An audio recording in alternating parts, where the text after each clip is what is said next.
오랜만에 돌아온 빵형의 할리우드 작품 F1 더 무비입니다.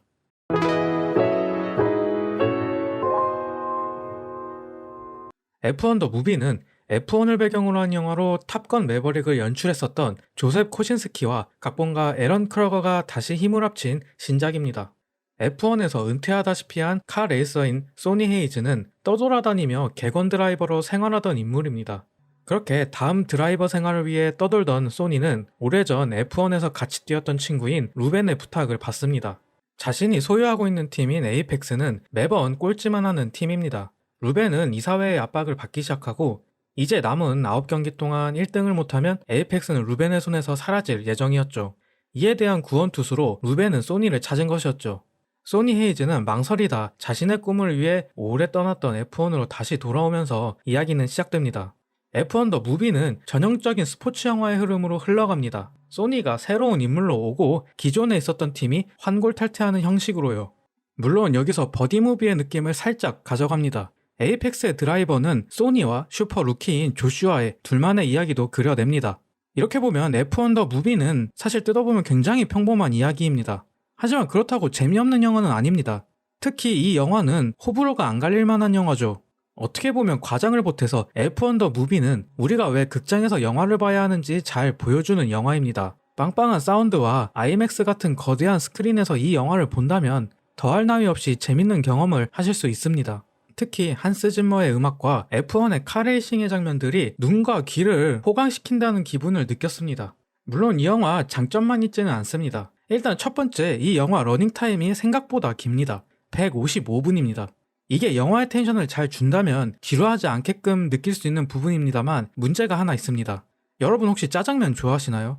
짜장면 싫어하는 사람은 거의 없을 겁니다. 하지만 짜장면을 일주일 삼시세끼 내내 먹는다면 어떨까요? 그렇습니다. 지겹습니다.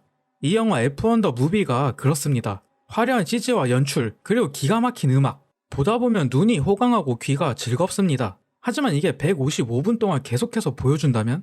아무리 재밌는 것이라도 계속해서 반복하면 어느새 지겨워지죠. 이 영화도 중반부는 조금 텐션이 떨어집니다. 특히 진지한 장면에서도 카메라나 인물을 흔들어 제낍니다. 전형적으로 할리우드 흥행 공식을 굉장히 잘 써먹죠. 여기서 할리우드 흥행 공식이란 카메라, 인물, 배경 이 셋 중 하나는 흔들어 제껴야 관객이 지루하지 않게 느낀다는 공식입니다. 이는 굉장히 개인적인 취향의 영역이다 보니 사실 심한 단점은 아닙니다. 오히려 다른 사람들은 장점으로 느낄 수 있죠. 그리고 다른 단점은 생각보다 스토리의 개연성이 떨어집니다. 이 영화는 28년 후와 어떻게 보면 반대되는 요소들이 많습니다. 28년 후는 느린 이야기 전개와 빠른 컷 편집이라면은 F1 더 무비는 빠른 이야기와 28년 후에 비해 조금 느린 컷 편집으로 구성되어 있습니다. 얼마나 빠른 이야기냐면 F1의 2시즌 즉 6개월을 압축한 이야기이고 28년 후는 고작 일주일간의 이야기를 압축한 이야기죠. 그러다 보니 조금 개연성이 떨어지는 부분들이 있습니다. 예를 들어 조슈아와 소니가 화합하는 장면들은 조금 개연성이 떨어지지만 이야기의 속도가 빠르다 보니 보는 사람들이 의문을 품기 전에 이야기를 따라가다 보니 쉽게 느껴지기는 힘듭니다. 참고로 F1의 설정은 알면 좋지만 사실 몰라도 충분히 즐기기에는 문제가 없습니다. 어차피 대사로 다 알려주기 때문에 잘 따라가기만 하면 됩니다. 다만 F1이 카 레이서 중 최고로 인기가 많다는 것만 아시면 됩니다.